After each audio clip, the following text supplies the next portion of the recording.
Hello, my name is Bryce Heinbaugh. My company is IEN Risk Management right here in Ashtabula, Ohio. It's a pleasure to be with everyone today. Welcome back to school.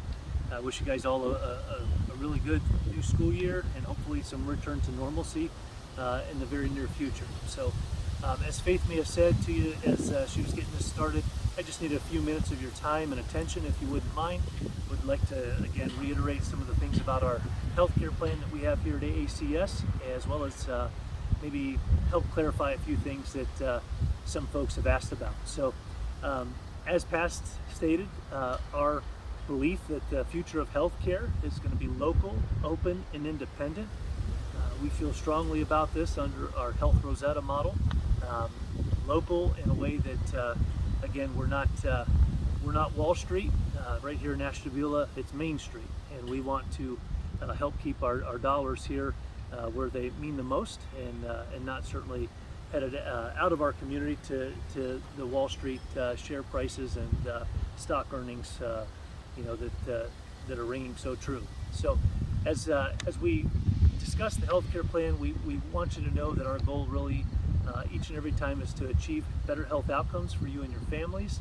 We believe through this model we help restore hope and humanity and even the American dream for many people. Financial success, a good retirement, good health care, all things that are affected by, unfortunately, the past 25 years in America and the healthcare wealth transfer that we believe has been happening. So healthcare isn't expensive. It is not expensive. Unfortunately, the business of healthcare is the profiteering, the price gouging, and the misaligned incentives. We think that again, it's important for you to understand every dollar that's spent in healthcare in America, for every dollar, only 27 cents of it gets back to a clinician, and only 19 cents of that dollar makes it even to a physician. And where in fact is the rest going? We believe, unnecessary money handling, intermediaries, and Wall Street. And so we believe if we can begin to kind of redirect those dollars and keep them local, then all the better for all of us. So in 2019, AACS, I think it's important to remind you, in 2019, we were coming off the most expensive healthcare year in city schools history, spending nearly $10.5 million on our healthcare for 385 employees and their families. If you take that dollar amount, $10.5 million, divide it by 385, you're going to get a figure right around $27,200. There's the benchmark in our country that is the national average is $15,000 per employee per year versus our $27,200 per employee per year cost. We're actually, when we had been paying 55% greater dollars than the national average across the country. So again, a great deal more, and certainly for a school district that's underprivileged and inner city and needing of these resources, it's a big pill to swallow, no pun intended. I think it's also important for you to understand of those dollars. Again, we talk about the wealth transfer. Well, where did that $10.5 million go?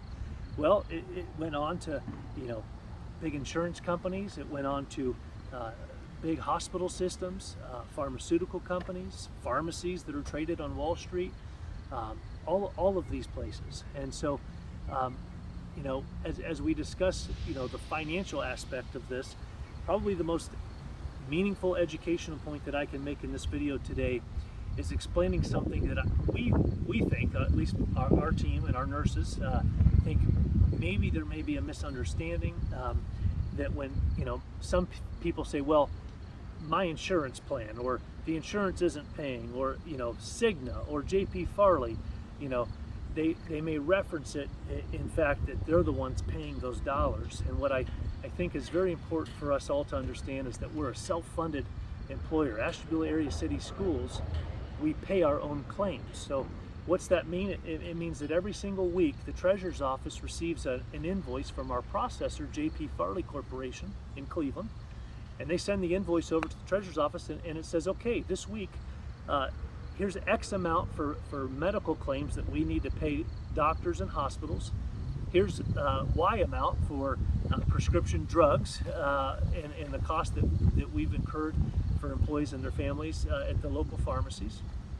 And next week we're going to swipe the bank account for AACS to pay all of these doctors and hospitals and pharmacies. And so when we say that Ashtabula Area City Schools pays their own claims, yeah, it's not an insurance company. It's not their money. It's our dollars coming out of our coffers. And so, explaining this to you is important because, again, maybe the realization that says, okay, well, if Ashtabula Area City Schools is given X amount of dollars to make the entire school work, pay the overhead, the operating expenses, payroll, insurance, healthcare, sporting activities, all of these things, and $10.5 million of that budget or of that pie is going out of our community. Doggone it, it upsets me because I live here, work here, play here, but I'm certain that it upsets you guys as well. Maybe for a number of reasons, whether it's payroll increases, pay raises, or if it's, hey, we don't have X amount of money for these services, etc. It's again, it could be used or reallocated in so many other ways than going on to healthcare if we can control it. So out of these healthcare costs, I want to say to you, it's an important piece, and I don't want to necessarily badmouth anyone, but on August 3rd, just here in August, we just had an article hit Cleveland Scene magazine, and I would challenge you guys to Google it. It's regarding Cleveland Clinic. I'll state the hospital system, but we know Cleveland Clinic in this country, #1 in cardiac care, and in my own personal experience, at being an open heart surgery survivor, they fixed the hole in my heart that was the size of a $50. They're great at cardiac care, but the list that they made on Cleveland magazine was not a list that they wanted to be on. #1 in the country based on the revenues, total revenues that they took in versus how much in community benefit or giving back in charity care they gave. They are #1 in giving back the least. And that's concerning. It should be for all of us. This is a hospital system that is in our own backyard that markets, we're #1 in care, call today for an appointment today, all these things. But they're actually just siphoning dollars right out of our communities, from taxpayers to employers to our paychecks, what's coming out of our, for out-of-pocket expenses for health care, and they're not giving back. I mean, #1 on the list out of all 50 states, the least charitable. And so, I've got a problem with that. I think most would too. And I will say to you, they're not the only ones here. This is a common occurrence that we see across the country with many, just across the state lines, with UPMC as another fine example. But what's even more concerning is they don't pay real estate taxes. And these nonprofit hospitals, they don't pay real estate taxes, and they pay no tax on the profit that they earn. UPMC, for example, in 2019, $700 million profit. They didn't pay any tax on it. And others in Ohio, just as mentioned, you can assume the exact same thing or similar numbers. And I ask you guys, whose money is that? Well, that's our money. That's our local dollars taken out of our city, our school districts, and our communities, right? I want you to also understand, when we say the future of healthcare is local, open, and independent, Bryce, what's that mean? When we say local, that means that care can be serviced and provided here locally with local independent physicians. We have this direct primary care relationship with Dr. Jim Lambros. We have a local community pharmacist with Maria Fowler at Hoffman's Pharmacy.